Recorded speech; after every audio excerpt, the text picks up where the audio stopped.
Bakongolais nyonso à travers le monde et Lokobozala Kikoluka Yangoyo. Enfin, un fils du pays, après avoir travaillé longtemps à Silicon Valley aux USA, lance la distribution électronique de la musique africaine, des films et théâtres.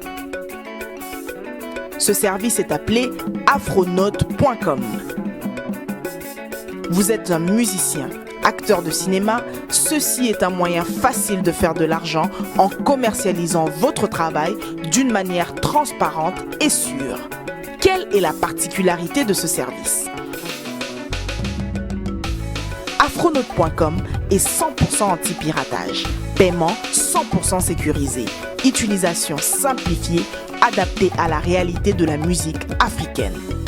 En tant qu'artiste, vous pourriez suivre vos ventes sur votre compte et recevoir des paiements mensuels. Message à tous les Congolais de la diaspora et de Kinshasa. Maintenant, vous pouvez facilement consommer la musique, les films de vos artistes préférés en un clic. Afronote.com, musique et films en un clic. Oyo, eza makambu ya sika. Kende komeka, osepela. Liko TV, 3W, Lokole à Congo TV. Bien aimé, vraiment, shalom chez vous et merci de renouveler encore votre fidélité, votre amitié à travers cette chaîne Lokole à Congo TV. Nous sommes vraiment dans la joie de vous savoir nombreux derrière vos écrans, derrière vos postes, derrière vos tablettes, vraiment en train de nous suivre. Nous sommes vraiment dans la joie. Aujourd'hui, nous revenons encore pour vous présenter une émission dans laquelle nous recevons une tranche où nous recevons des artistes, des personnes qui ont vraiment des choses à présenter parce que Lokole à Congo TV donne l'occasion à tout le monde de venir présenter leur savoir, leur révélation, leur connaissance, en tout cas pour, n'est-ce pas, vous édifier, vous qui nous suivez partout dans le monde. Aujourd'hui, je ne suis pas seule, je suis accompagnée du missionnaire, du visionnaire Placide de Jésus. Shalom. Shalom, moi je suis un fan là. Ah. Un fan no matata. Oleki anga envers mission na yote. vraiment ngango mingi vraiment. Donc na sa fan club maman Julie présidé par les missionnaires. Et Zamala, bien que et Kotara na fan club Placide de Jésus. Et d'ailleurs, si vous voulez, vous pouvez déjà nous retrouver sur Facebook, hein, toza na page Ebele, toza na page ya Liko TV.com, toza pe na page les amis de Placide de Jésus.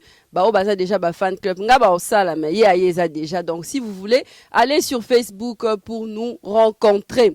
Mais aujourd'hui, moi Julie tozali pe na je suis femme. oui. Oyezali quand même na ma pasteur maman na biso ma Julie donc beaucoup na YouTube bo s'abonner na je suis femme kama ba maman bolo mona ngondi wana souvent bo raté te ba c'est bien solo te oh tel ba maman et ça concept et puis en même temps ezali émission donc ce que ma kama tel ba maman olingo pesa tolimo otali femme bon l'émission nga bela concept na femme bo contacter biso dans ma conférence dans ma émission je suis femme donc c'est simple au commis au s'abonner et puis au like tout ce que m'inquiéter. Merci. Aujourd'hui, nous avons reçu vraiment la grâce de recevoir une nouvelle étoile qui vient de naître ici aux Pays-Bas, précisément à Rotterdam, la sœur Gina Gekaveviet. Elle va se présenter, elle va nous dire, et surtout elle va bien prononcer son nom, hein, parce que Ngana Salman Mabakou par rapport à Kombone, elle va se présenter, elle va nous dire d'où est-ce qu'elle vient, carrière na ezanine, mais tout banana na Kombo. Shalom Mama Gina. Oui, shalom et na pesipe bande ko nyonso ba Olanda biso na mama oyo partout bozali mbote na bino Kombo nanga Gina Gekaveviet. Eza komba ba congolais, ya ba portugais, eza komba banane. Non, na koko loba portugais. Ok, d'accord. Parce qu'aux portugaise ou bien aux congolaise, aux angolaise? Naza angolaise. Ok. Et langue na biso na Angola eza portugais à part ba langue na biso nationale.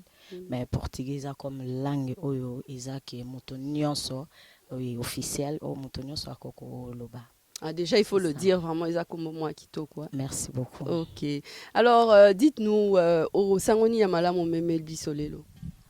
Donc lelo na eka ko annoncer bana nzambe que ngai ndeko na bino Gina nazo préparer o ezali premier album nanga Donc nayebi ke bato ebele vraiment oyo bayebi nga e bayebi dia lisolo epa ebanda ti lelo etake ebimai nanu te eza eta nzambe te me na minute oyo na oloba tokomi mpenza presque na suka et c'est pour cela na ngolu na nzambe toye koleka po to annoncer libota na bana nzambe. Donc basé belé na minute bazo ba ouf finalement premier album ebimi bientôt. Très, très bientôt. Ah bon, parce que ça fait combien de temps que Bazo Zela yo carrière na yo et banda qui du moins au banda koyemba depuis quand? En tout cas son alobina beta li solo na nga koyemba eza vraiment molai parce que na kokoloba à partir âge na nga ya 10 ans nazaki o déjà que na lingaka koyemba na Afrique wana na oloba na Angola 10 ans. Na linga koyemba mais e banda ko permettre parce que tant wana mama nanga azalaki azali na catholique et na église to banda osambela na catholique na Luanda chorale ya bana mikeza kité ka ba jeune mais en tout cas na banda ko participer tout le temps surtout lisanga ba mama ya mercredi na banda ozanga ngote po ya ngonde ba répéter banda oleka nga esengo na ka na fandi na ota ba répéter et ko sala ke tant na yo ko kisa 12 ans nzamba ye ko sala ngolu mama na ngai et ayamba yesu lokola mokonzi pe mobikisi na église ya réveil et pas que na yaki vraiment ko banda mosala ngo ya koyemba donc na 12 ans na ngai na ye kokota na chorale Kodim na umela vraiment na Kodim te et balekisi nga mbala moko na groupe ya ba jeune donc chorale ya ba jeune parce que ba monaki nazala vraiment moi non. Et déjà à l'époque Osaki déjà rencontre na Jésus-Christ, est-ce que Osaki déjà vraiment chrétienne née de nouveau ou bien tant wana na noté na koloba na noté pour to banda na banda olanda mama. Mais quand même, malgré cela, Bandima est coupé sur place dans la grande chorale. Bandima coupé sangai, nazo koyemba. Mais il y a ça que na âge il y a 14 ans, 15 ans, ils ont qui vraiment tant oyo que ngai juna natika ki nyonso. Natika makambo nzambe tout na yebaki et ezaki moment moko pe babanda ko préparer ba jeune tout au bazwa na baptême te potozwa baptême. Mais ngai tango ekomi moment na baninga nyonso o bazalaki tozaki plus de 20 mais moi 4 tozalaka tozonga pinda sima to monaka kozwa baptême na âge eza trop donc à partir wana pinda na ngai o na oloba nanga na bunga nzela na bimaki na nga pinza na nzela nzambe déjà kozali na makolo mibale na katite wana na bimaki ba yeli sous proposition ya zwa baptême lobitika na mitikela na déjà siko na loba na fandisi mamanga se mamanga nde na mona nde bosala nzambe wana en tout cas na mona ngo kilo e nga na nga mwana mukie je préfère que natala abino kaka baptême lelo te mama ebisanga abino soki nzambe abengi yo soki eza ya nzambe okima ye ata mokolo mote so lelo kimi nzambe un jour akozwa o kaka me ngai nayebisa bino jour à baptême ezalaka vendredi il fallait toki kolala na église nde ezalaka prière tongo nango tokende pai tobanda ozwela baptême nga journée ngo nakima nanga nakimi mama luka nakenda na olala epa bandeo na biso mosusu lendemain nazongi ndako natuni mama ndeni batemeleka bia bio osali bo poni nga se mama na omona makambo ngo eza na niveau na nga te c'est pour cela na préoccupation no ezali koyemba yozaki na ona besoin oyemba nzambe etalaki no yote c'est ça mais tant nazoyemba na banda kosengelo moko po mama azalaki déjà moto azoteya aza mokambi ya bamama ti lelo na banda osenga mama alakisanga koteya na banda olinga miziki mais au contraire miziki nga na banda olinga na banda obule na bina do makanisi na ezalaka kobina mpona lingaki kobina mpe ya makasi e koloba tellement na sololaka na banda omonake mama na place na yemba vome kutu nazala nanga évangéliste bino nzela bino boomema nga wana miziki donc namoni na okoka te na miziki botiaka nga na binaka ata na koyemba mokie mais boye kolisanga koteya mama ayebisanga eloko wana ata lelo nga mama na ona yekosi so na lakisi yango soki eza ya yo te oke na oni part ezake ezala mokano nzambe ba message banda koya na temps wana ebele salela nzambe na koyemba en tout cas na boyaka et likolo ko boya nanga na kokima église na kima epenza église na banda olingo ke so église pendant combien de temps na 15 ans na yo kokima église ti 16 ans 7 ans 18 ans 19 ans nde na kozonga. Mais Isaki car à travers la musique ou bien Isaki à travers côté à cette fois-ci. Autant na kozonga nazongi vraiment na musique kamba moko. Ah d'accord. Et yangwana ti lelo et memi op jusqu'à ce que vous créez album na yo. Oui oui. Ouais. Oui. Mais Isaki vraiment tamoko passe na koloba na 15 ans na tu na kokisa 19 ans.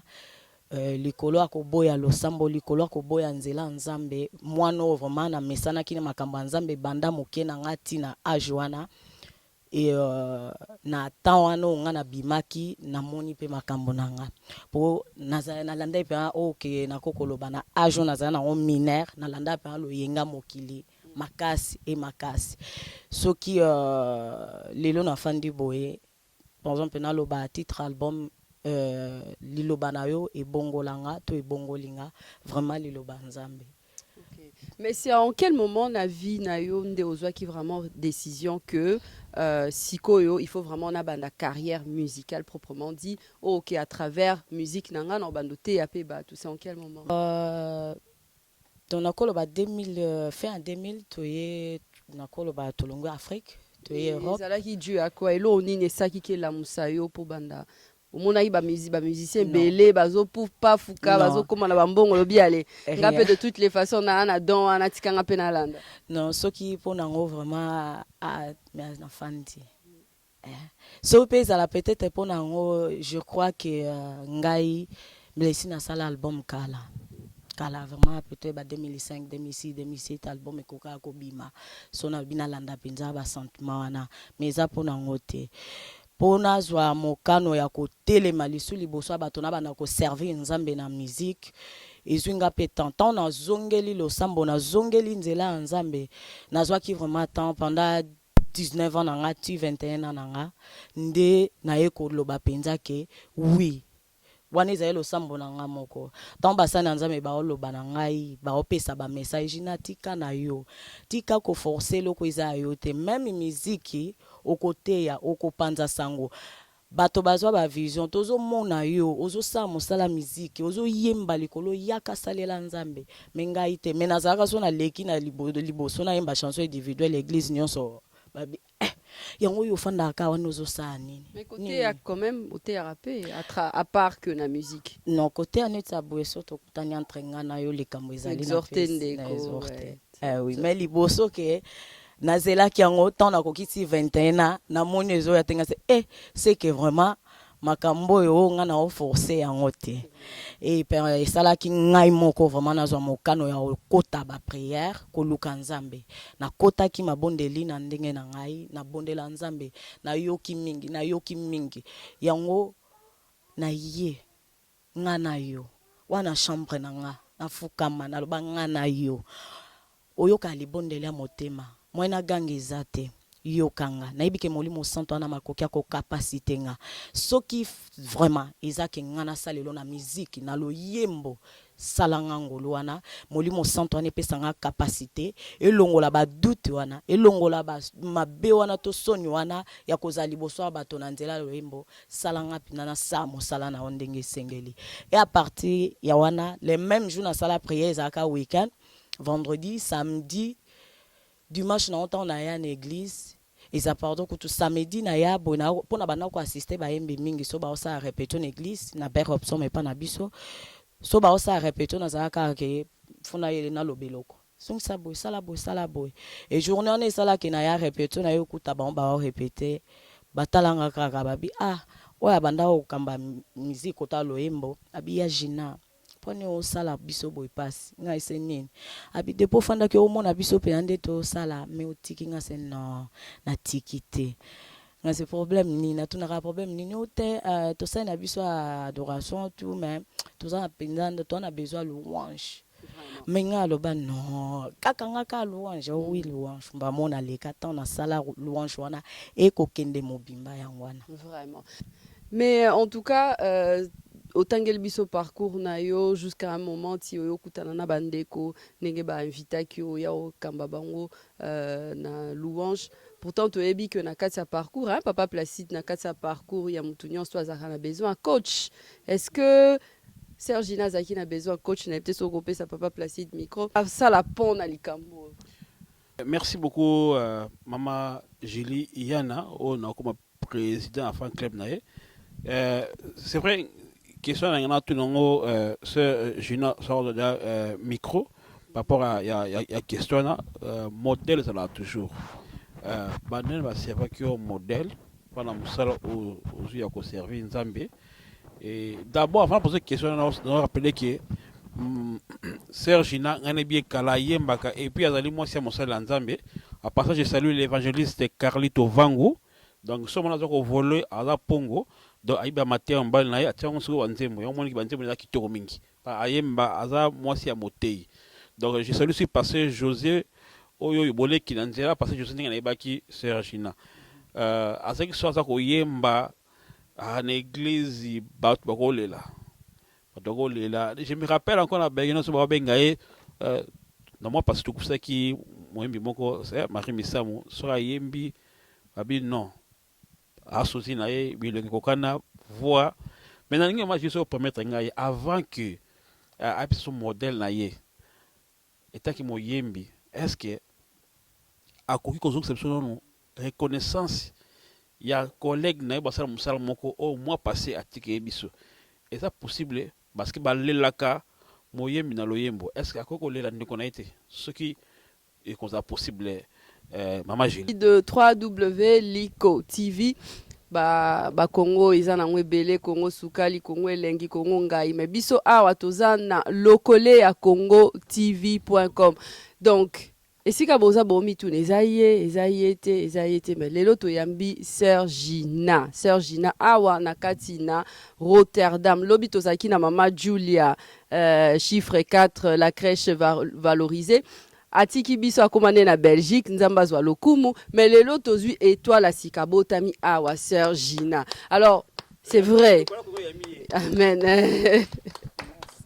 Alors vraiment avant toyoka ndeko na biso Anatolini toyoka nanu yazali nanu so vraiment ko banana obimisa biso timbre na yo c'est vrai que batu ba mi tout nezaïe eza sœur Marie tezaïete na sina lobi zaïete yoki sa bango nanu ke zaïete après ta musu bo yoka ke réellement boza bandeko. Ah oui nazo saka moi morceau moko amkie eza titre nzembo eza na Zwangolu je crois eza na YouTube bandeko musu bazwa ki okazo déjà Olandango et non sala capella momuke yaya nanga Yesu nanga yaya yonde okangolanga yonde osikolanga Yesu nanga yaya yaya masumu ezaya yote kasi yondi makikola tanzo tamasumu okoma kilisumu bonanga nalongwa na bomba masumu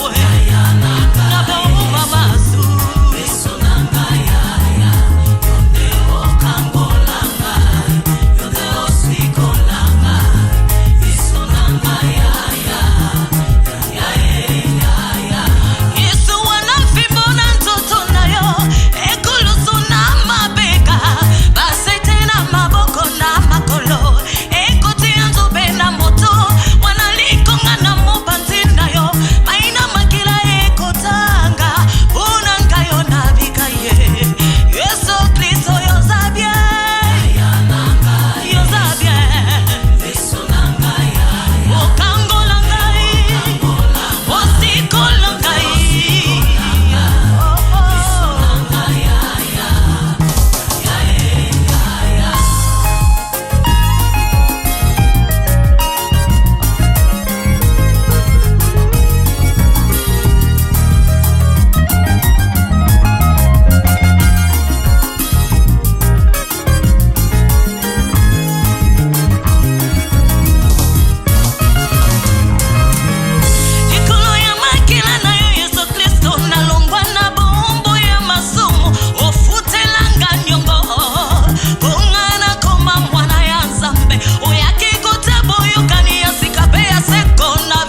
nangai.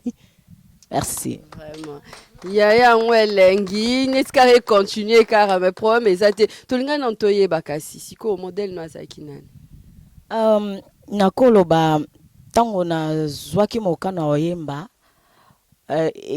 Pour n'engager vraiment grande surprise, makasi ya makasi pour tant na bano le kakoyemba ba chanson individuelle na tant wana ezaka mama pasteur Marie Bisolokele moi si apôtre Jean-Noël Bisolokele bazaisu na Hollande te bakoma na Belgique mama Marie alingaka se Marie Misson makasi siko sona leki na yembi aotuna uyibi Marie abana otuna ngaka Marie wana nga na yebi marité na yoka marité wana baneni na ba 2001 2002 alors kazaki déjà na yebi vous avez branché te hein c'est normal biso na Angola na koloba nini batan wana je crois que bato o bangolais nyoso baoyeba mingi o mona bozana cassette baseri wana pa lelo parce que lelo makambo mata pinza au moins tozana cassette mais DVD to clip ya mutu ango bo mona te emsu boke kosomba ni photo bo mona te oyeba ndenge nini on peut bateke lo copie kaka copie pamba osombi pe na wenze oyeba na ote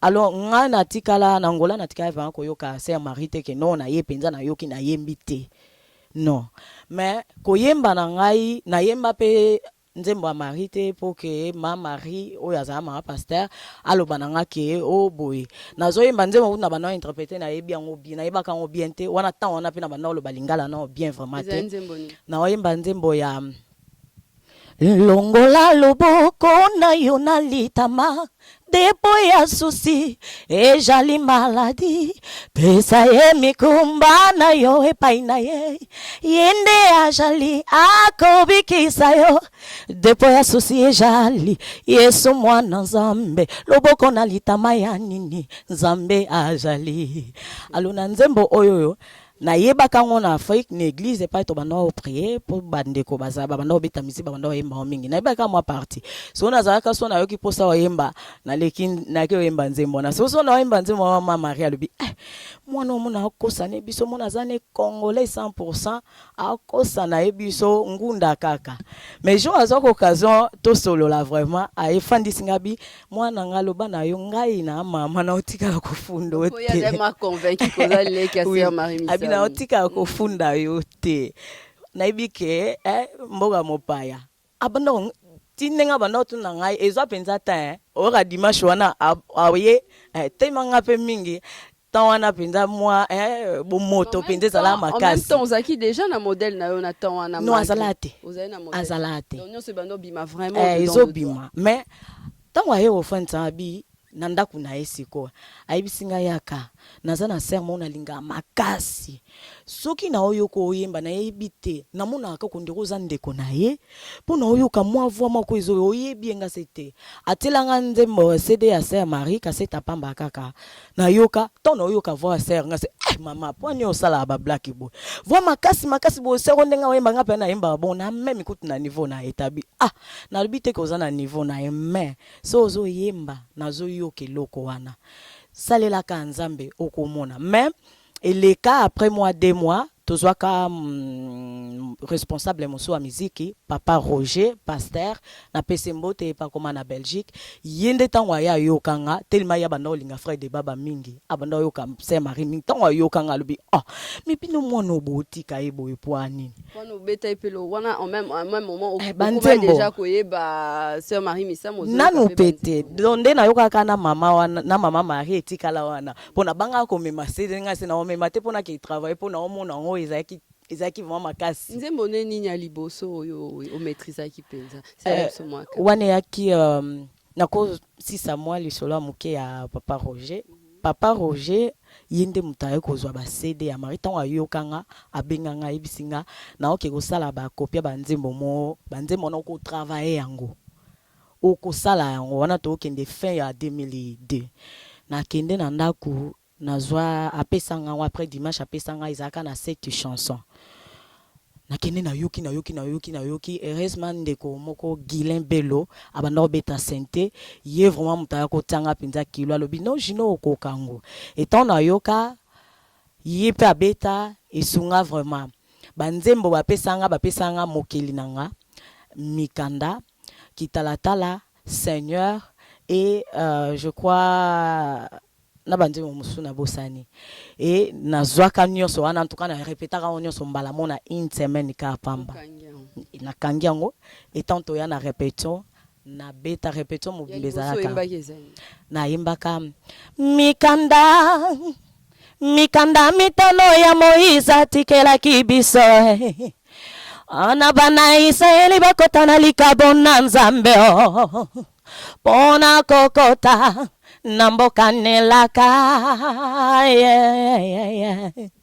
donc nzembo liboso na yembaka wana na répétition après toyo okoya na kitalatala tellement tozali na sœur déjà Bénédicte azaki mona pasteur abana yemba pe bien alingaka nzembo ya kitalatala et tant aussi saka wana tokoyi na kitalatala pona kotala na kitalatala yawa ngolu epesami na mwasi na ye mwana na ye pe moto azwi ngolu ya kofanda na ndako na ye a partir wana vraiment na yako linga banzembo wana pe na yako luka nyonso ezaki ya sœur Marie na koma au travail en c'est très bien ce qui fait que même na album na yo oyo saleli biso ezana comme album on a portugais ezani on a portugais mingte album eza à toi palavra me transformons donc Nzambe abongolanga non ta parole m'a transformé ta parole m'a transformé. Oui. Donc parole en Nzambe nde mutu sala vraiment lelo Sergina akoma oazali. Voilà. Et au sali album ils en a combien de chants? Album ils en a 10 titres hein. Donc ce qui nkola lingi toko bakisa plus mais na moment oyo autozui déjà conclu ils en a 10. Et obimaka date totiete mbula pe totiete parce que eza bata ileka na taka bambula na taka ba moi metoratango eza ata Nzambe te mais on a quoi koloba eza vraiment très bientôt soki Nzambe wana alola lingi ane oyo silate tozonga liso na lokole ya Congo tokopesela yo canapé alors nakati wana ba okuta ba titre nini oyo eza déjà prêt oyo vraiment yebi quand même que oyo ekora tete et aux 10 dans titre liboso à trois palavres me transformons yami bale amia alma chadora et amisato eu bendirei na zwangolu oyo pezo passé msusu eza Nzambe ya vinangai ezali msusu eza a poder no nome de Jesus donc wana pe clip eza déjà na YouTube msusu na YouTube so babeti sœur Gina jeka vivente vozwa de clip bikamwa moko eza Deus Pai seja louvado msusu ezali osalanga na zala et yasuki eza Nova Jerusalem. Donc, si on a bien traduire en portugais, donc à toi palavre me transformons, ta parole m'a transformé. Et au bénirai, moi je bénirai, ou bien je bénirai, je crois. À poder no nome de Jesus Cristo, nguya ezali na kombo na Yesu Kristo. Nova Jerusalém, donc Nouvelle Jérusalem. Na português, wana bendeza ngwasuma.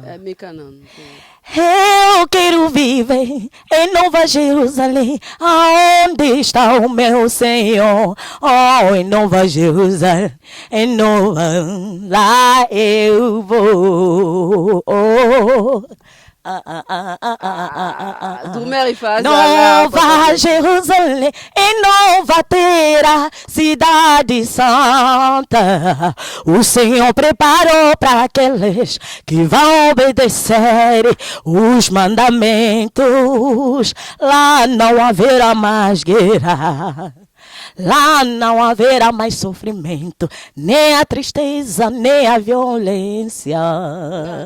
Nem a tristeza, nem a violência. Donc pas de tristesse, amigo, pas canta, de violence. Canta, amigo, donc, canta. Vraiment, awa, nakati ya Liko TV, tozo passé vraiment un moment moko très agréable avec notre sœur Gina GK Viviente, mais vraiment Tozo courir derrière le temps et nous voulons déjà vraiment mettre une fin sur cette conversation. Mais n'habitez Papa Placide si tu as quelque chose à ajouter par rapport à la sœur Gina.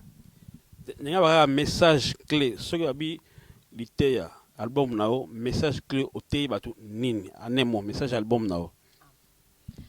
Merci Papa Placide. Na album mobimba naza si sonkolo a permettre moto Hollande album wana ezalo yoka portugais te même ata lingala banzemba lingala eza na portugais beaucoup se retrouver na message na zoloba.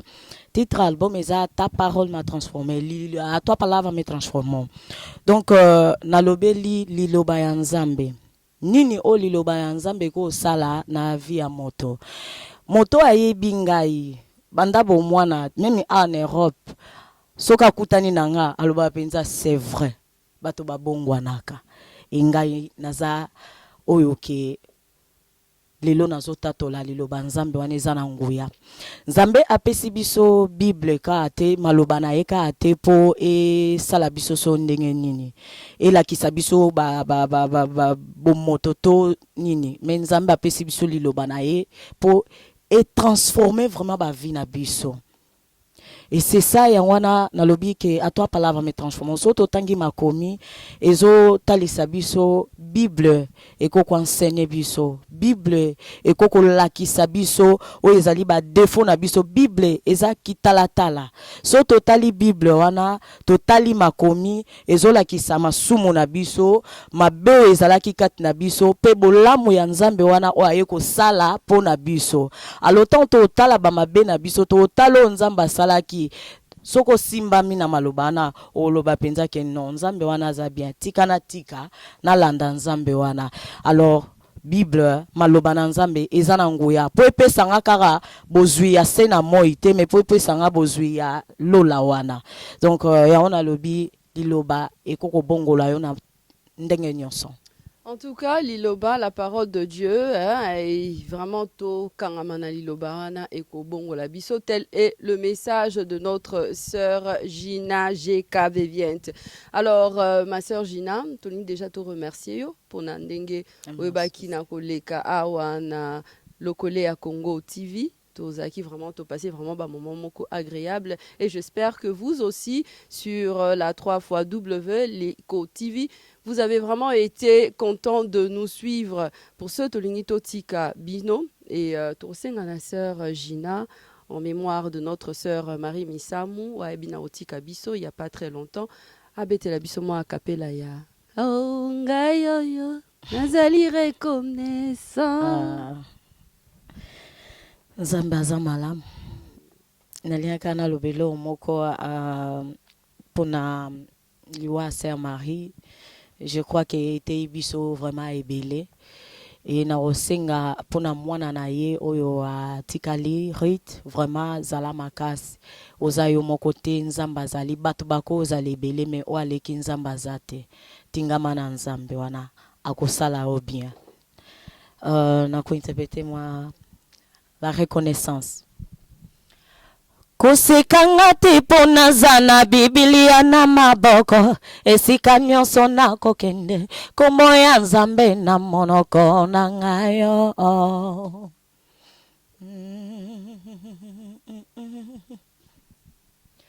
mbasali ya Nzambe oyo bazako te abiso tango nyonso oyebite nini oyo Nzambe asalela bango po basalela kaye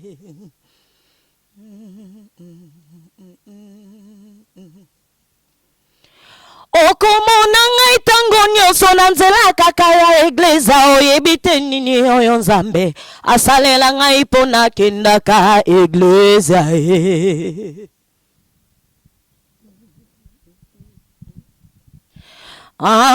moto kutu oya mokili soki apesi yo eloko sengi merci e bongo nkolo ya pema topesi ye nini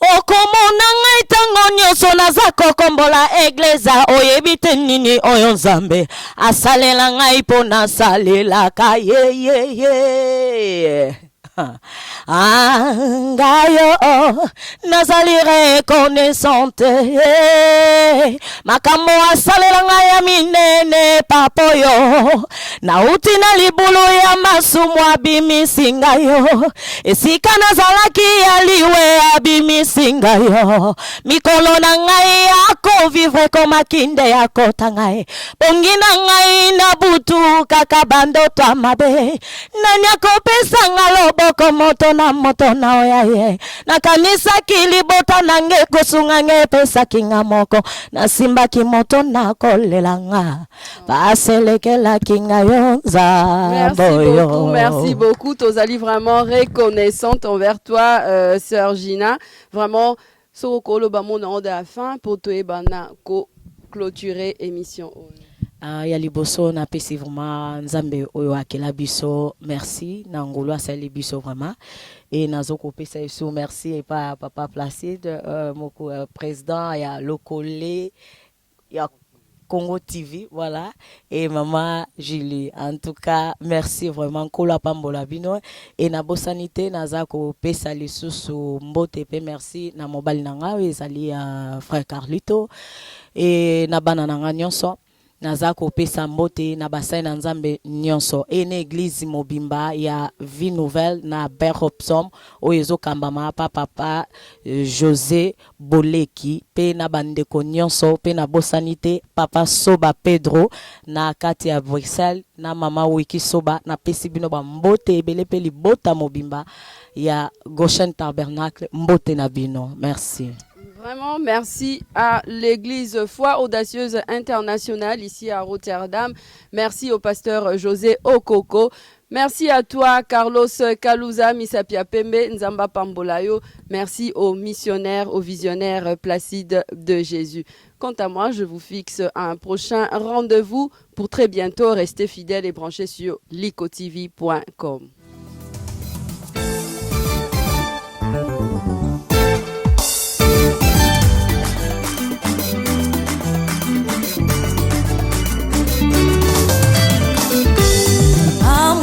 Nomes aqui na terra, nomes celebridades aqui na terra, mas todos estes nomes não têm poder de quebrar as cadeias e nem de dar a vida, mas existe um só nome que está acima de todos os nomes, o nome de Jesus Cristo. Sobre todos os nomes, este nome é revestido do poder e da autoridade, está no céu, aqui na terra e debaixo da terra. Não há nenhum nome que se compare ao nome de Jesus Cristo, ao nome de Jesus Cristo, ao nome de Jesus.